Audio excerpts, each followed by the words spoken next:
Vigilancia de la Salud confirma que Asunción y área metropolitana registra una epidemia de chikungunya que durante esta Semana Santa podría propagarse a nivel nacional. Piden a las personas con síndrome febril que no viajen.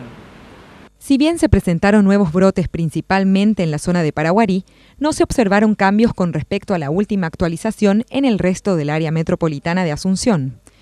Existen un total de 487 casos confirmados. La mayoría de los brotes se observaron en los distritos de Fernando de la Mora, Villa Lisa, Asunción, Luque, Ñemby y Lambaré. La viceministra de Salud informó que se encuentran preparando un operativo de Semana Santa a través de la iniciativa Empresas Turísticas Libres de Vectores, que busca eliminar criaderos en las zonas turísticas y concienciar a las personas a través de información disponible en los centros comerciales. Por ejemplo, el Shopping Multiplaza va a ser una gran movilización en donde va a trabajar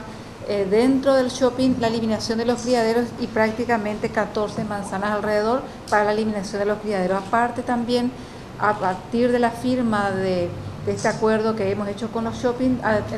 durante la Semana Santa y todo el tiempo van a estar también informando a todas las personas que se acercan a su shopping para la importancia de la eliminación de los criaderos, inclusive pasando los spots, entregando los dípticos o los trípticos a las personas que están en sus shopping. La doctora Águeda Cabello manifestó su preocupación por la movilidad de las personas en Semana Santa, ya que los lugares turísticos más concurridos en este periodo son también los menos afectados por el virus del dengue y chikungunya, y temen que la epidemia concentrada en el área metropolitana de Asunción se propague a nivel nacional. Sí, es una preocupación importante porque eso puede ser la forma en que podamos tener la dispersión de lo que en este momento es un brote o una epidemia concentrada a una epidemia nacional,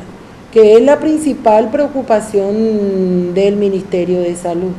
Nuevamente repitieron las mismas recomendaciones y medidas preventivas y pidieron notificar los casos de fiebre llamando al call center del sistema de vigilancia al 0800 110 800 o a la guardia epidemiológica disponible 24 horas al 0985 588 279.